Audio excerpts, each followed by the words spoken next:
So I received an email from a listener saying she wanted us to do an episode on trigger warnings. Whoa. Can you give me a warning next time you say that? So here we go. This is the podcast called Psychology in Seattle. I'm your host, Dr. Kirk Honda. I'm a professor and a licensed therapist. My name is Omid Mozafarian, and I'm neither of those. My name is Humberto Castaneda, and I'm a physics advisor for the Avengers movie franchise. So I read some articles on this, and let me just present them to you. This one is by Karen Agnes. These are some excerpts from her article titled, "Dear Universities, There Should Be No Safe Spaces from Intellectual Thought." So these are quotes from her. Before Christina Hoff Sommers took to the stage to critique modern feminism at Oberlin College, students announced that they had created an alternative safe space for students to visit. Students at some campuses, including University of Minnesota, are even calling on faculty to use trigger warnings for classroom content. Karen Agnes goes on to say, students should not be intellectually bubble-wrapped, shielded from any idea that they might find new or frightening. What will students do when they come to a situation in real life where there is no prearranged safe space with counselors into which to retreat when someone challenges their worldview? What do you guys think of that? Here's my analogy. You have a martial arts school, all right? And you pride yourself on teaching people how to really defend themselves. So this isn't like all pads and we just like brush each other off with our little feet. No. It's hardcore. But you get a new student. Halfway through the class, you're demonstrating a technique and you like grab their arm and twist, and the student gives off this incredible scream. And you're like, whoa, what happened? And he's like, well, that's my bad shoulder that I dislocated yesterday. Okay, you as a teacher are both concerned, but then you're also kind of freaking annoyed that the student didn't mention that they had a freaking dislocated shoulder. Now, in reality, this seems like, well, that's a ridiculous example because everyone would warn, because we're used to like physical body stuff being a little bit more like obvious that you might warn someone that you have a problem. Like if they even put these warnings, you should not ride on this roller coaster if you're pregnant or if you have this or if you have that, if you have heart problems. You hear all these warnings about drugs on the TV commercials. Hey, you should not take this drug because it might give you nausea and seizures and all these other things. So we're used to it with the body stuff, right? Like, but for some reason, it sounds like this foreign concept to be like, hey, something might damage me emotionally. So maybe I need a warning, or maybe we need to talk about it a little bit. And that seems like this foreign concept. Like, what? No. That nothing should damage us emotionally. That's ridiculous, right? So I think that in the same way, if there is content in a class or in a whatever, it doesn't have to be a class, that is in a category that we'd have to define that might trigger people with this or that or the other thing. Like, it seems to me it's on the same kind of category as, hey, if you ride this ride and you have these kind of back problems, it might exacerbate your condition. But then if you ride the ride and then your back hurts. Well, then you chose to ride the ride. Then you had a fair warning, I'm not saying don't do the ride. Like, by all means, build the ride, advertise the ride. Just put the little sign out front. So I'm trying to wrap my head around the trigger warnings. Is this are we talking like specific places? I know you read something. I was reading on it earlier today. And so it's like, this is a safe zone kind of thing. So what happened was at this particular university, Christina Hoff Sommers was going to give a talk critiquing modern feminism. And some of the students got together and said, we're going to create a safe space for students to be so that they don't have to be exposed to the material that Sommers was presenting, because what Sommers is presenting might trigger whatever. Yeah. So I'm a little unclear about, exactly what was said and what the safe space exactly meant. But this is a trend on college campuses, is that there's these trigger warnings on classroom content or lectures or something that will trigger people, and whatever that means. I'm not even sure I know what they mean by that. Okay. And it's a way of trying to protect some people from, and I don't know the exact words to put to it, but being triggered or uncomfortable or something.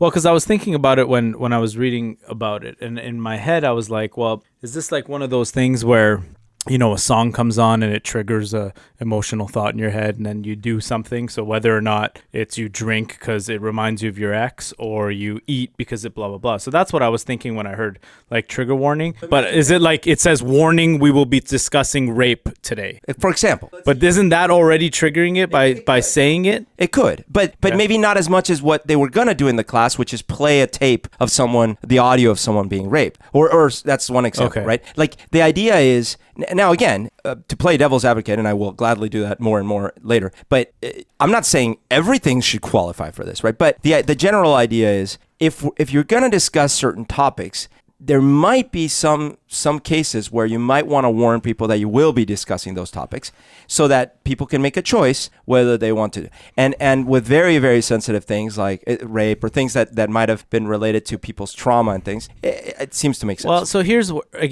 where I get into the whole back in my day. I feel like we've lost the ability to ask questions or anything like that anymore. Like if I was to walk into a group of women talking, I would probably wonder why there's a group of women talking. So I would ask a question, and if someone said, "Oh, it's a group of women discussing this," then I might not want to go, or I might step away from that situation. Or if I was, an army vet and I was walking into a class that said, wars or whatever, or even if it was society, like sociology 101. I would look at the content of the class, and if there was a part on societies at war, I would probably think about it. You know what I mean? And this is where it feels to me that there's just too much warnings out there. And then what? So then one person now looks at a sign that says warning, this.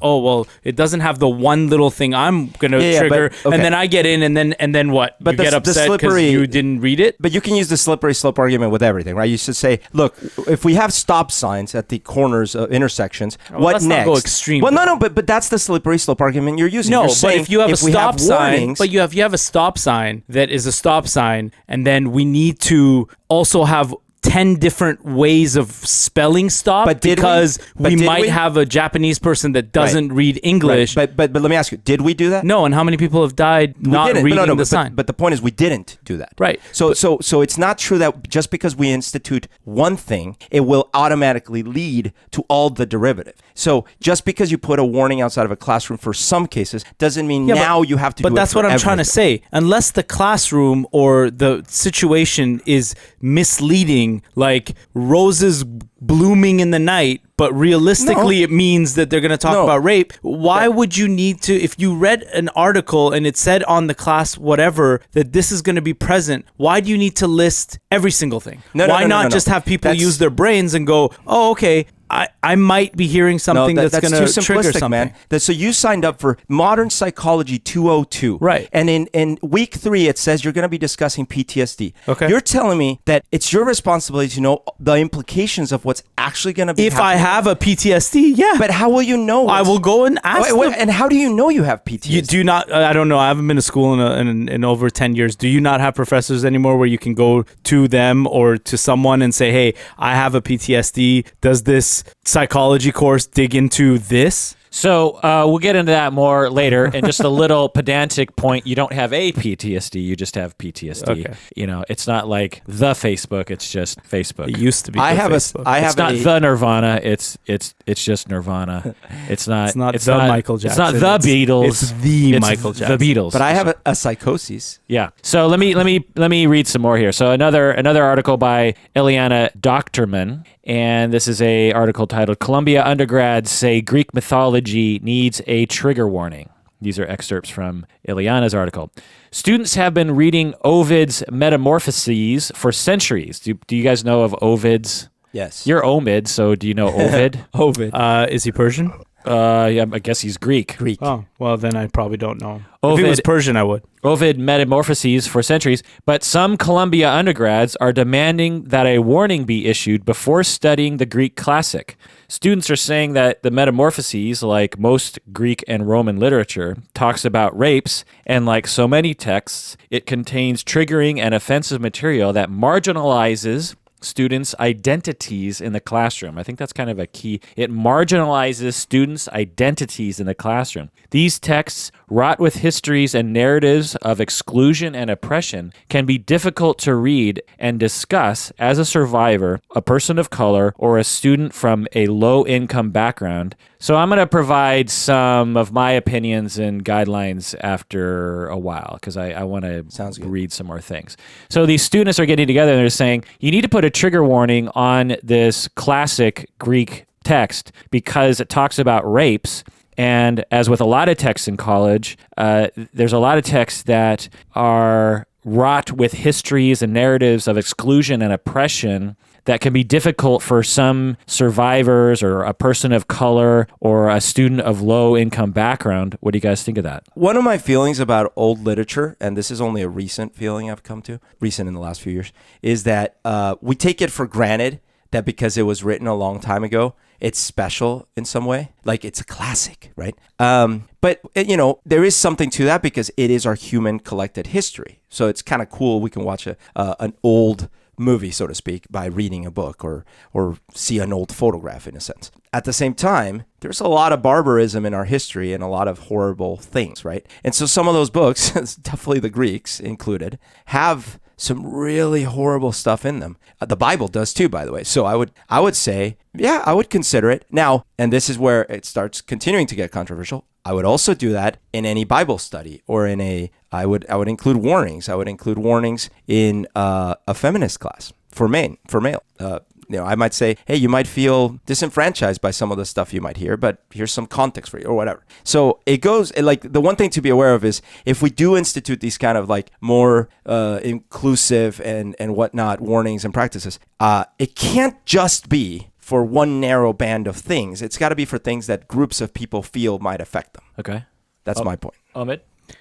I don't know. This stuff kind of gets to me a little bit because I guess I grew up in an era where it was leading to where it's coming to. So there was some protection. So we did talk about some stuff, but then we were protected a little bit more than kind of maybe your guys' era. But we weren't as protected as now. And I feel like with all of these warnings and protections and all of this stuff, it's the stuff that they're, and I'm doing air quotes, that they're trying to protect us from isn't the stuff we need to be protected from. I feel like this kind of stuff, our generation is lucky in a sense, because, we talked about this before. Umberto said we've come a long way, right? We've come a long way. So our generation is lucky in the sense that there isn't really a major exclusion right now. Like, and let me correct, because if you were saying this right now, Berto, I would probably just jump in your face and be like, what? So many people are being excluded. No, yes, there's a lot of people being excluded, but not in the way that we were discussing last time, in the sense that there isn't a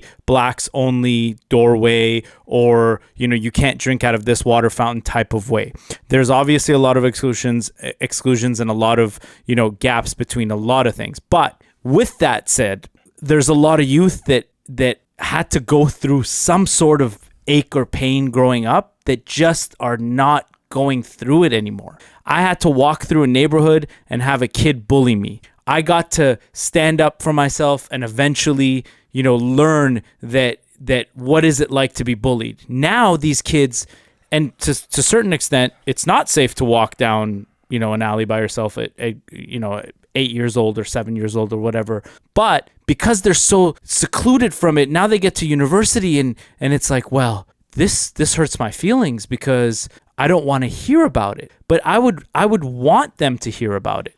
And I would like them, and I think that would involve better conversation and more analysis of what did we do in the past. And the reason why I like the past is because we can use that to relate to things that we're doing still in the future, so that maybe the kids that are looking at it now, they can look down in the past and say, this was horrible, but hey, it's the same thing that we're doing now to, these type of people. And then maybe we can start with that kind of a change. But if we keep shielding everybody because it makes it uncomfortable or it's not good to talk about, then what the hell, what's the point? Like we turn into the drones that we're afraid of turning into with no, complex thought. You can't think certain things. You can't say certain things. You're going to offend someone. So what if you offend someone? I don't mind being offended. I get offended every day. People joke terrorist jokes all the time, every day.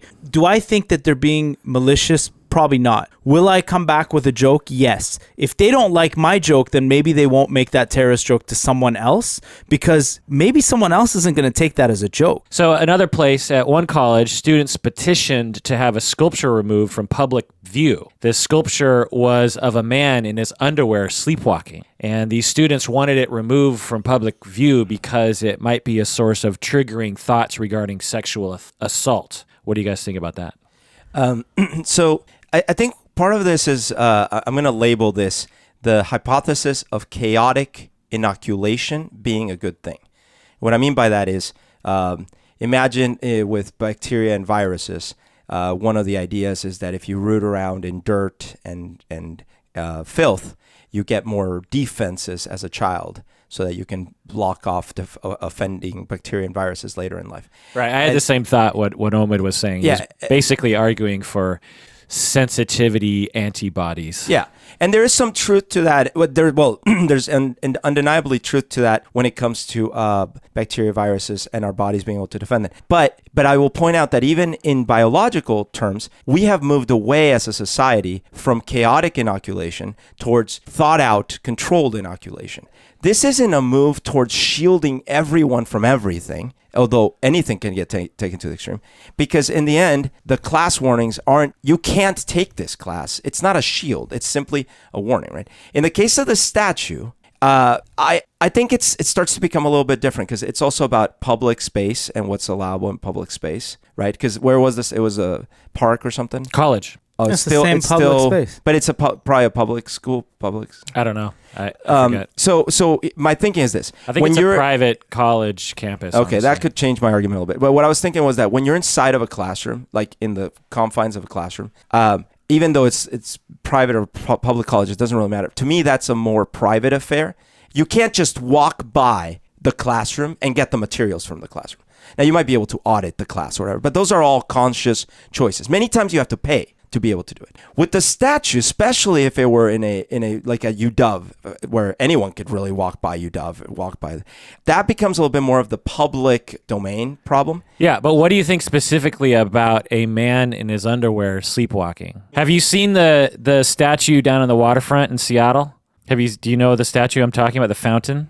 Oh my God, you guys don't know this. There's a man. Hold on, I'm asking Google. The peeing. Or No, well, it's kind of peeing, but there's a man naked, his junk fully exposed, reaching out to a naked boy that's also naked with his junk hanging out. You guys don't know this statue? I have not kept up with the naked statues in the area. Oh, there. Oh, okay. I haven't seen this. Have I seen this? Okay, basically, it's exactly as I describe it. It's a stark statue of a man naked with his penis out, and he's reaching out with his hands. Just like out, like. Well, he's naked. His penis is clearly there. Okay. He's reaching out with his hands Right. down to a boy, and the boy is reaching up to the man. He's completely naked. Yeah. They aren't touching. They're almost touching. And the fountain is, the water is shooting up around them. So what is the metaphor there? I've read on it. I don't know. But the point is like. So how come people who have been molested as children don't come and say that triggers me to think of a I'm naked just saying, man like, asking for a naked girl? if this statue. Yeah, well, that's what you're saying. Then that statue would absolutely have to go. No, but I'm saying they might have to go. But that to me is a completely. Well, it's a slightly related, but not the same topic. No, that statue says that it makes people think of rape. But you can't warn people about the statue in any meaningful way. So what about the one that's a public area? So I'm confused. But I'm confused what you're saying. Yeah. But Berto, do you agree that if some people petition to have the statue removed in this college campus, that the statue should be removed? This is nothing new. I agree in the same way that it's always works, which is if enough people complain about something, they should do something about it or risk. How many people? It's always up to the institution or the public or the government. You're the president of the institution. How many people? If I feel like it's going to affect my enrollment numbers enough, I might change my mind. So there's again, no magic. So what if one person is? I don't know the answer to this question, by the way. But there is no answer. Like people don't so- operate. so But now but we're- these are the questions that people ask. But there are no rules for this. There are no rules for it. But you're not doing it because it makes people uncomfortable. You're doing it because it affects your enrollment numbers. Someone might do it because it makes them uncomfortable. Me personally, if I were the principal of this thing, it doesn't affect my comfort level. I would do it if enough people complain. And that enough would have to be based on who are the people complaining. Are they complaining in a way that I think will affect the university, or is it affecting the students in some way? Are enough students complaining? What if a number of students on the other side complain about it being removed? How do you? Absolutely. You have to balance these things. What I'm saying is, what does this have to do with warning people? Like, Because You're not warning people. They're asking to remove it. I know, but that's what I'm saying. Why is this related to warning people? Because it's a sign that warns them of it. What sign? How are you going to warn people about the statue? Because it's the general movement on college campuses around trigger warning that has to do with not only warning, but also removal of particular content. So, and let me get to that. So apparently some colleges have instituted policies along these lines that caution faculty to be mindful of potential trigger topics that include issues such as racism, classism, sexism, heterosexism, ableism, and other issues of privilege and oppression. Many are calling this ridiculous. The American Association of University Professors, of which I'm not a part of, which I feel like I should be, the American Association of University Professors. It's your duty as an American. I know. As a university professor. Oh, yeah, that too. I'm an American university professor. I'm just not associated with this association. They released a report saying that these trigger warnings interfere with academic freedom. So they disagree with this. Some professors have been asked to remove potentially triggering material if it isn't central to the course. So as with statues and with material, the professors are being pressured to actually remove it from the course. Yeah. But this is nothing new. This used to be done in the name of religion or in the name of sciences being changed. Like, the idea of modifying course curriculum based on external factors is not new. Sure. And a quote from the report that the American Association of University Professors reads, "Trigger warnings suggest that classrooms should offer protection and comfort rather than an intellectually challenging education. They reduce students to vulnerable victims rather than full participants in the intellectual process of education." What do you think, Omid?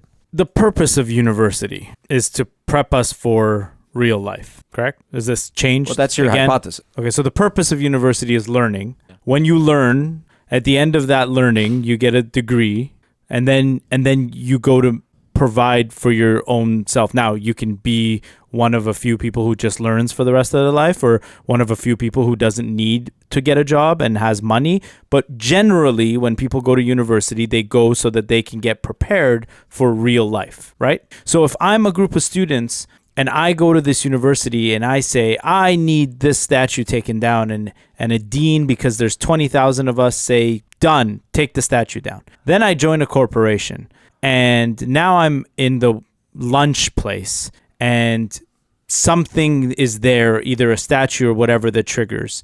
And I go and get a bunch of workers together to say, this makes me feel bad. Yep. And then what happens? Well, they take it down. That's what happens in corporations. Unless it's the 50s in which the women and then you continue can climbing complain. the corporate ladder? No, I'm saying this happens all around us all the time. I work in many large corporations, and that's exactly how it works. If enough people complain about something, they change it. And when they don't change it, people are pissed. But this is, and I get this, but and when this they is change it, different. other people are pissed. That we are nitpicking on. So there's that statue. That statue could be of a man asking his son to come up so that they could go take a bath together, right? And now a man who has a son has to feel uncomfortable if that statue triggers that negative thought. Fine, but if we're talking about that statue has more of a right to trigger it because it's all naked, both of them. One's asking the other one to come, and they're far away. This is a statue of a man in his underwear, and then what's he doing? Sleepwalking, so his hands are out? Or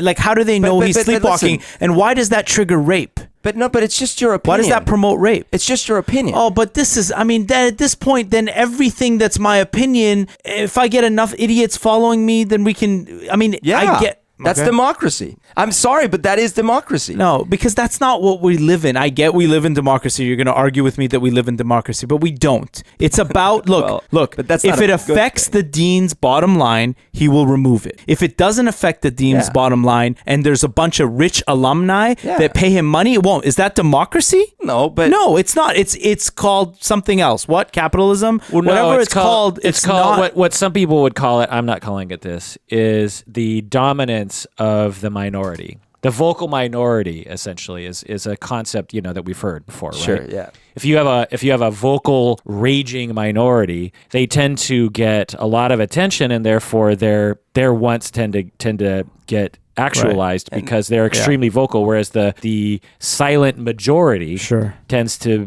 because they're not yelling and screaming, they don't So get the their, vocal minority did a march on Wall Street a few years back, correct? What's changed? I don't know if we would call Yeah, that but the they vocal didn't minority. write. So they didn't write to the right congressman that had the right number of bribes. I mean, it's a complicated matter. But that so is how this the is what I'm government saying. works. This is what we're doing. Rather than going into the system and changing it from within, we're just yelling at the system Yeah, but from what are we outside and asking fighting? him to change it. But what are we Okay. fighting here? Okay, so let me tell you what the media are saying. That trigger warnings are basically feminazis trying to silence people, particularly intellectuals on college campuses. Because trigger warnings are often associated with feminism. And since the internet is rife with men who hate feminists for some reason, including myself. They hate me because I talk. I get every day. I get a fucking email from someone telling me that I should rethink my feminist position. There's your other email coming for this fucking day.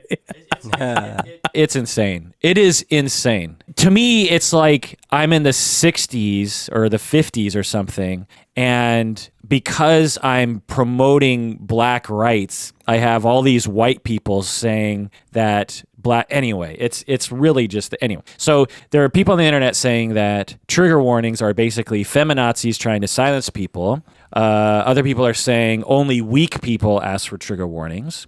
Other people are saying that trigger warnings are anti-man. And the last thing is that trigger warnings are anti-free speech, which is possibly what we're saying. No, what I'm saying is that you will be weak if you don't face certain things. Now, again, I'm not talking the extreme. We're not talking about the extreme of if I'm going to get into a graphic conversation about rape, I need to make sure that there isn't someone who's been raped in my class. That's not what I'm talking about. I'm talking about things like we see a statue and someone says that could mean this, or I'm talking about a book that was written a while ago, but we don't want to discuss the contents of that book because it could make a minority feel uncomfortable. They should feel uncomfortable. We all should. We should learn about our past and we should discuss it so that we don't become weak as we are right now. Right. So what you're saying is what a lot of people are saying, and not just random dudes on the internet, but also college professors. I mean, essentially what you just said is what the American Association of University Professors are saying.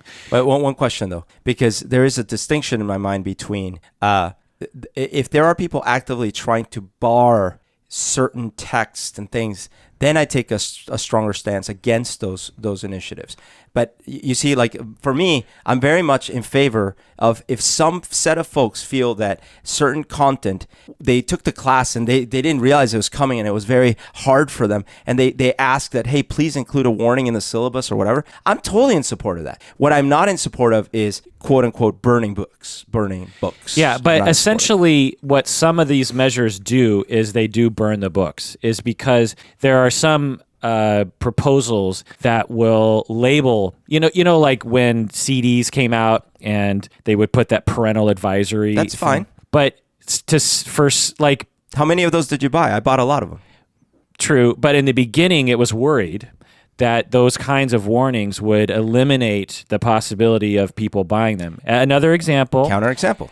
Another example, NC-17. If a movie is rated NC-17, they can expect 0.01% the revenue than if they get an R or a PG-13. But in all fairness, the ones that normally get the rating are pretty hardcore sex or violence sometimes, mostly sex. Sure, Yeah, but but they that's don't get my the point is viewers. that if there's a label system that will put something in another category, even though anyone has access to it, right? It's totally available to everyone. But even though it's not censorship in the most extreme form, essentially it becomes censorship. So if a book is labeled as a massive trigger to a certain group of people, and the university, in all the universities in the land have a policy of not including certain books that trigger, then that book is essentially gone. So that's what people are saying. Now, whether or not that's what would happen, it's yet to be seen. So let me just provide some of my conclusions. First off, we need to define trigger warning, because the definition, in my opinion, has become way too broad and basically has lost all of its original meaning. Everything we've been talking about so far, in my view, has nothing to do with trigger warning, even though that's what the term that people are using when they talk about the things that you guys are talking about. It should be understood that trigger warning refers to PTSD specifically, not to uncomfortable speech, and not even to feminism, which it is currently equated with. It's equated with feminists, and it's equated with uncomfortable topics, like racism. The topic of racism is absolutely uncomfortable, and by all means, provide a caveat or a warning at the beginning of any conversation about it. But it doesn't trigger people's traumatic reactions. It's just uncomfortable. It might for some people, but it might for some people, true, but very unlikely. For us to talk about racism, if we're just going to bring up racism topics like statistics, I'd have a hard time imagining someone's PTSD would be triggered. Now, if you showed a graphic depiction, like in the movie Selma, for instance, for the people that lived through Selma, have you seen the movie Selma? Okay, well, there's graphic depictions of racial violence from white cops against black people. Wait, you've warned me, so now I will never see it. Yeah. And so if you lived through that and were traumatized by that, then that would be a potential trigger warning topic. But to just talk about racism, you could imagine, if you lived through that, is not likely to trigger you. But that movie will trigger you. So some other things. I think that the broad uses of trigger warning have put a fly in the ointment in this topic, because I actually am 100% behind trigger warning, as I will define it in a bit. But the fact that it's been broadly defined it's completely lost its meaning, and now there's viable arguments against it, like the ones that some of you are bringing up. I think most people would agree that if someone's trauma that they have, their trauma, that if their trauma is about to be triggered by something, they should be allowed to back out of that activity voluntarily, right? No, you could argue that maybe that holds them back from growing. No, you're trying to be contradictory to what you're saying. No, right. You could make that argument. You could, and I'll get to this in a second, and I'll demonstrate that I'm not talking about mild trauma. I'm not talking. That's the difference. I'm not talking about mild discomfort. Yeah. I'm talking, and I'll get to this in a second. And this is something that most people don't understand. It's something you were referring to earlier, Humberto. So when someone's traumatized, their brain is literally rewired. I mean, there's no wires in the brain, so I can't say literally. No, but the neurons form different connections. Right. Take, for instance, you're raped repeatedly by your father. This happens enough to make it an issue that we have to account for in life. Or you take someone who had their life repeatedly threatened while they were at war in Afghanistan. So they do several tours, as many of the current vets have done, because the wars have gone on for so freaking long. And they're on the front lines, and they see people die next to them, and every day they're worried that a bomb is going to go off or something. I mean, I have a friend that whenever he goes under an overpass on the freeway, he has a PTSD reaction, because that's where the IEDs would be. So he has a hard time just driving on certain routes because of the overpass issue. So when people go through things like this, like being repeatedly raped, or even raped once potentially, but particularly if you're repeatedly traumatized, or when you're at war, you develop certain brain realities that result in post-traumatic stress disorder, or dissociation, or other anxiety disorders. And when this pathway is triggered, the brain reacts. There's no way around that. The people who have these conditions don't have any control over that. They become highly distressed, it triggers a chain of biological events that are completely out of the person's control. And this results in the person having extremely high anxiety and panic, or dissociation, or suicidal thoughts, or even behavior, or drug use to calm their nerves, or extreme rage, which is another thing that people don't realize, is that PTSD can result in extreme rage in the individual, particularly in men, because we're taught to externalize and not internalize. And again, just to remind everyone, it's completely out of the person's control. So let's say I took a group of veterans and I told them to meet me in a movie theater. And then without warning, I showed them a very realistic movie about war, like American Sniper or something. And I didn't tell them. I just said, come meet me at this movie theater. And then I just show them this graphic scene from American Sniper. Now, some of those vets would absolutely be triggered by that and experience extreme distress. They might dissociate. They might become panicked. They might even faint. But if I told them ahead of time that I was going to show them this scene, some of the vets who know that they have PTSD would back out, and they'd tell me, can I opt out? Is that all right? It's just that simple. That's what a trigger warning should be. It's not necessarily a statue. It might be a statue, but that's not usually what the issue is. The issue is that there are lots of situations in our society right now where someone will say, I'm giving a TED talk on blah, blah, blah. And as a way of trying to make their point, more poignant, they will show depictions of things like this that don't trigger them or anyone they know. And they don't realize that the content they're about to show will actually traumatize a person. Just as an example for myself, I have now twice on accident clicked on a snuff video online.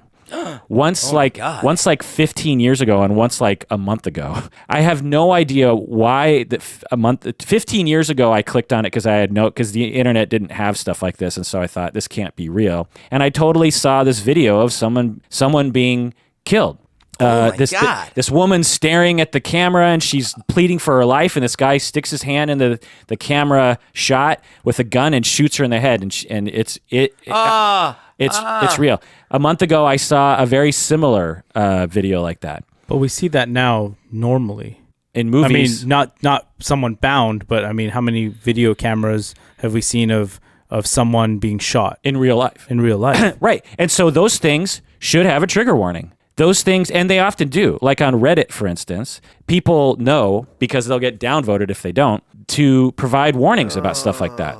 So I agree, and that's why I get so annoyed when we talk about your examples, is that these are examples of trigger warnings that make sense. Right. And so that's why trigger warning, the term, should be relegated to these very real and frequent events, honestly. These are not infrequent things. So let me give you another example. Wait, hold on. But like, see, this is the thing. This is the point I was making. Like, you're saying, oh no, but these make sense. Well, yeah, some will make sense, some won't make sense. But you can't just decide in one podcast. Like, people need to make decisions about these things. Like, because the thing is, I agree, you're right to narrow the definition, I believe. But you would probably agree that the things that may trigger those with PTSD may vary widely. And I'll get to that in a second, because I think that's an important point. Let me give you another example. A woman I know has been sexually assaulted, okay? Repeatedly sexually assaulted. And one night we were at the gay dance club, Our Place. You know Our Place? Right. And you know how they have those cage dancers in the third floor or fourth floor or whatever? Have you been to Our Place before, Roman? No. Well, they have these cage dancer guys that are in a cage dancing. I'm usually in one of those cages. Yeah. That's probably why I haven't been there. And they're in there like Calvin Klein's and da-da-da. And so she went up to my friend while we were there, went up to one of the dancers and just started talking with him. And I was far enough away that I couldn't hear them talking. And he bent over and said something to her. I didn't know what he said. But then they started kind of dancing together, and they looked like they were having fun. And I was just like, oh, okay, well, moving on in life. And then later she came over and she said, why didn't you save me from him? And I said, well, you went over to him and looked like you were having fun. And she said, he bent over and said something extremely sexually aggressive to me. And that triggered my PTSD. Oh. And I dissociated, and I felt afraid for my life because it reminded me of when I was sexually abused as a child. Oh my God. And so, and the way I coped with that, trigger warning everyone out there, the way I coped with that was to appease the person that was sexually raping me as a child. loud. And so I went into that mode and I tried to please this person. And the whole time he continued to be sexually aggressive with me. And I got to go home, and I'm gonna be suffering from my trauma being triggered for the next 2 weeks. I've got to go to therapy. I need some medication. She'd been through this situation enough times that she knew what was ahead of her. She, stressed out, she'll lose sleep, she'll, everything will get thrown out of whack just because, she walked up to this guy and he said something sexually aggressive to her. If it was you, Omid, whom I'm assuming has not been sexually abused in this way, right? No. You would just be like, well, you're an asshole, shut up. Or if you liked it, you'd be like, yay. But it wouldn't trigger you. No, and this is where the scary part comes in, is that, that situation to me is something that, I've never been around it. I can't relate to it. But as soon as you said it, if a girl without the PTSD did what you say she did, your actions are completely right, because you'd be like, well, you're the one who whatever. And then if he, did something more aggressive, and then she got upset, I wouldn't necessarily, and I'm not, again, condoning anything, but let's say at that point, she then gets upset and he goes, well, I'm now just making it next level. She has to say the whatever. But to your friend's example, there is no defense, because her defense was the opposite. Right. And so if we have too many trigger warnings, we'll miss people like her who need to be actually warned. Exactly. And this is why, again, I'm not talking about let's not discuss this, that. This is why when I read trigger warning in my head, I thought extreme cases. And so I agreed with it. But now we're talking about the color of this, it's getting way too watered down. Right. And that's what's scary about it. And I'll get to that in a second. Let me give you another example of in class, something that I think actually does deserve a trigger warning. So I was in grad school, and a fellow student, classmate of mine, had a guest speaker who talked about being sexually assaulted by her commanding officer in the military. And she went into full detail, and it was very eye-opening for me, and it was very moving for me.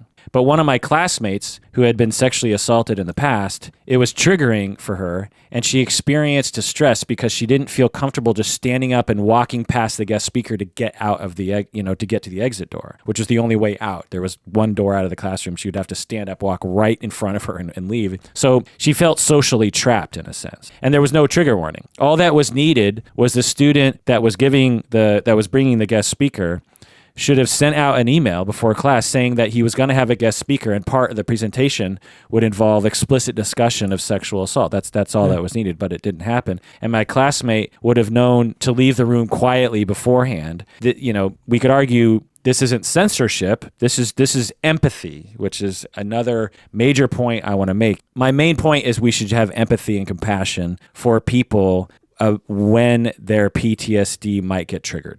Yeah. TV and movies, or especially TV, they've had this for years, right? Not necessarily about PTSD, but about offensive material. They'll say, warning, the following images are maybe graphic in nature and might upset some viewers. Do you do the voice for that? But let me bring up a point on that. Okay. Because the things that they often warn about are not the things that I think they should be warning about. They'll warn about language, and like the word shit was used. Yeah. But yet they'll have graphic depictions of violence, many people getting their heads blown off. Yeah. And no trigger warning at all for that. And that's a fair point, but it is a system, and you could modify the system slightly, right? You could say, well, okay, I like your system, but you're triggering it in the wrong ways. Trigger it when you're about to show a head blow up. Yeah. Now, let me provide something on the other side, which is that I can see some people who just don't like someone's point of view using the term trigger warning to silence them, which is, I think, where some people are bringing up valid points. And I think, Omid, you're bringing up some of these points. For example, let's just say, this is an example I came up with off the top of my head earlier today. A white male professor talks about his position that women evolved to raise children while men evolved to hunt. Right. Now, we can absolutely imagine a white male professor saying such a thing. Right? Now, I can see some people, including myself, being upset about this and getting my blood boiling. And me saying it's a fine hypothesis, how do we test it? But I would start my feminism hackles would be up. And what would those look like, feminism hackles? Like blinders. Like blinders? I'm giving you a dig. I don't get it. I'm just saying that your feminism hackles make you blind. Oh, I get it. And some people might look for ways to strike back. You know, if students their blood is boiling and they don't like what the professor is saying, they might start looking for ways to, you know, attack that or to address that in some way. Right. Some might debate with the professor. Some might yell at the professor. Some might slash his tires. But some, I'm guessing, might stand up and say, trigger warning. And to me, this is an irresponsible use of this term. You know, the word trigger warning They do this? Like people are doing this now? I don't have any warning? I don't have any hard data. Is there a paddle that they hold? Yeah, that's I'm not really trying dorky. But this is what is essentially happening on college campuses. That if you read all the articles that I've read, there are some people. I think what happened was originally trigger warning was used online to help people essentially know that a sexual assault story was about to happen. And they said trigger warning, you know, it's sort of like spoiler alert, Yeah. but it was specifically used for sexual assault literature. Got it. And then eventually that became understood as a way to help people, as a powerful thing. And then people started using it for anything that Indiscriminately. for anything that bothered them. Trigger warning. But Yeah. question, when you were a kid and you went to a restaurant, if you yelled or screamed or ran around, what was the repercussion with your parents? Sure. and then, but you were afraid, right? Yeah. So you probably didn't do it. And there was probably a time where you had too much sugar or excitement and you did, and you either got a look from your father or your mother and you either promptly stopped or after a look, you stopped. Yeah. Right.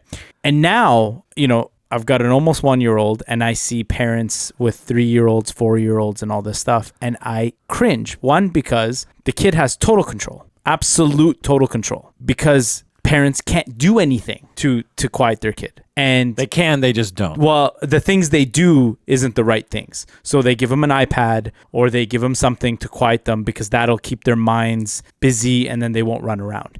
Or there's the parents who are like, no iPad. So the kid runs, hits someone. The mom comes and goes, oh, I'm so sorry. Picks him up, takes him back, goes, you can't do that. And the kid goes, ha, ha, ha, gets up, runs again and does something again. So obviously the response isn't there. What I'm saying is then we get to these kids going into high school, right?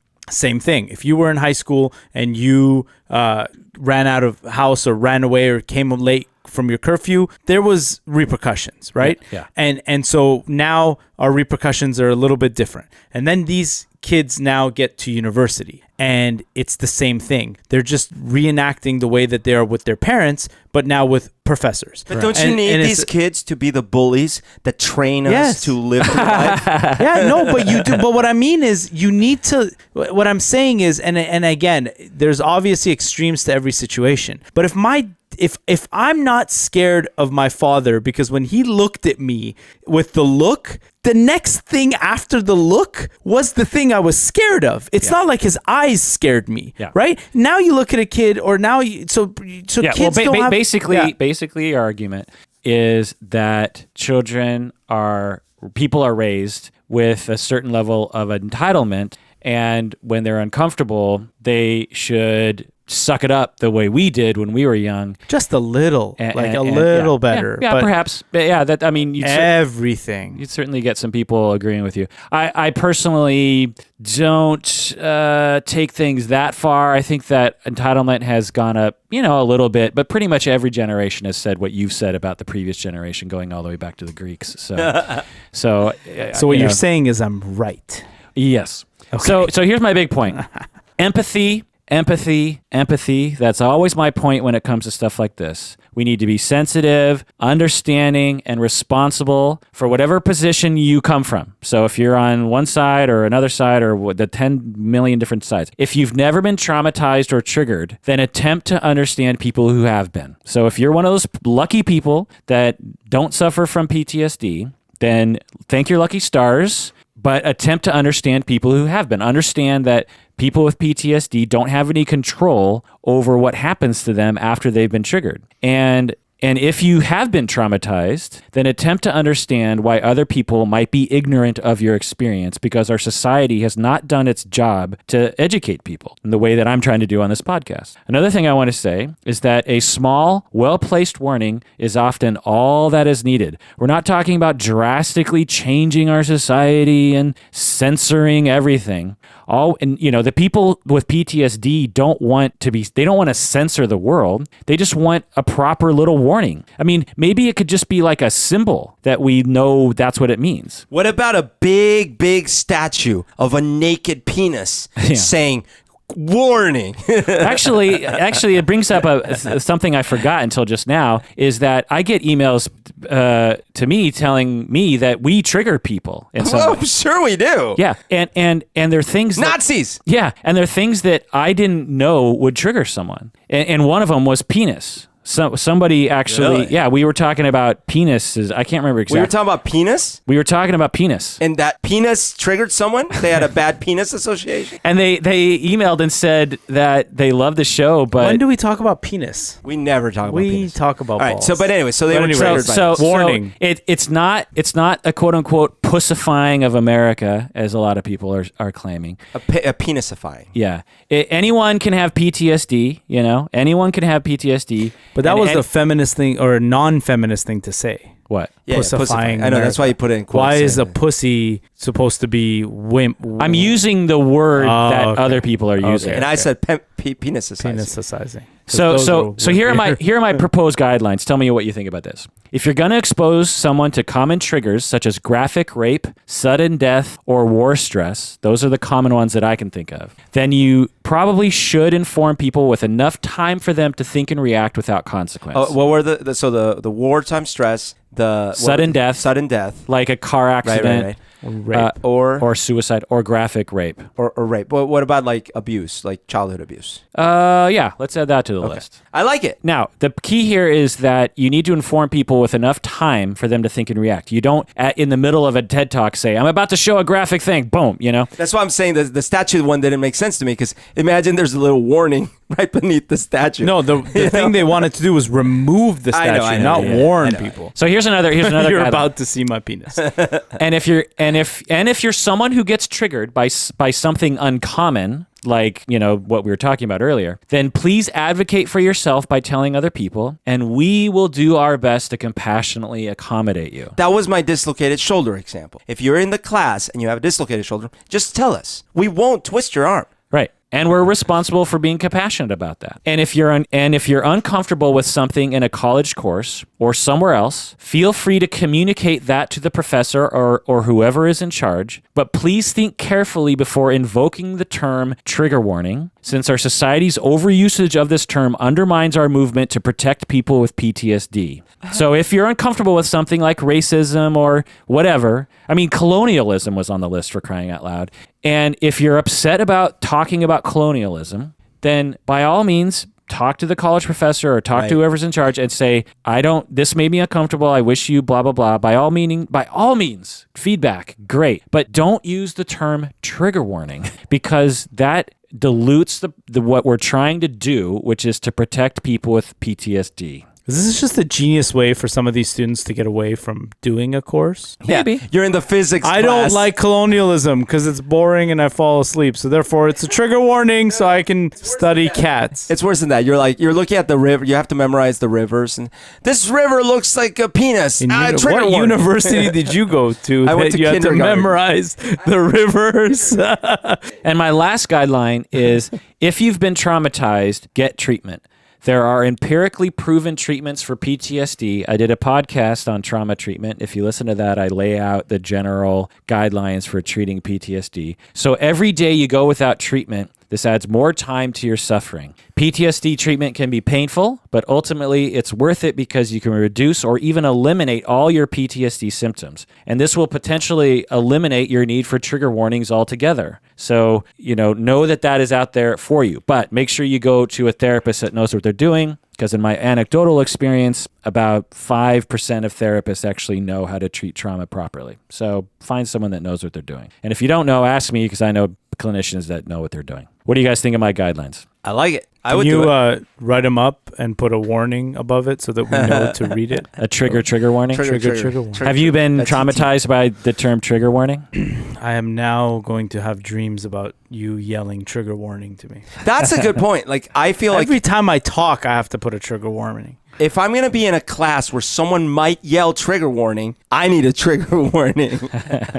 All right, well, that does it for another episode of Psychology in Seattle. Thanks for joining us out there. Please email us any thoughts you have. I'm sure that some of you will. There's more and more people emailing us lately, by the way, which is nice. It's always nice to hear from people. Also, you can like us on Facebook and participate in our Tuesday Tough or Bluff game. That's always fun, right? T or B. You can donate. You can go to our website, Psychology in Seattle, and donate. A couple of people have done that recently. I am still way below actually making back the money that I've spent on this podcast. Umberto spent some money too. In fact, there's a whole slew of Psychology in Seattle t-shirts. Hey, if you want a t-shirt, you can email us. There's only a few sizes. there's like a stack of $10 t-shirts. donation gets you a T-shirt. It'd be more than that because shipping alone, I don't even. How much would it cost? I was trying to make you some money. I thought you were going to give it away. Not. We should probably $20. What do you guys think about doing like a pledge drive or something with T-shirts that you give away for donations Sure. or something? Yeah, I that'd be feel like cool. we. I feel like I need to give people something for their donations. How about an autograph picture of us three sitting next to each other? Yeah, with a big penis in the middle. So I should be in the middle. See what I did there? You're not that big of a dick. See what I did there? Some people say I am. Well, that does it for another episode of Psychology in Seattle. Thanks for joining us, and please take care of yourself because you deserve it. Can people hear okay? I can hear okay, Check. but only okay. How's your mic, Omid? Can you hear me? Yeah. It's good. How's my mic? Can you hear me? Too loud. Can you not yell at me? What? Can you not yell at me? What do you mean? Gel? Can you not gel at me? You're just jelly. Peanut butter and jelly.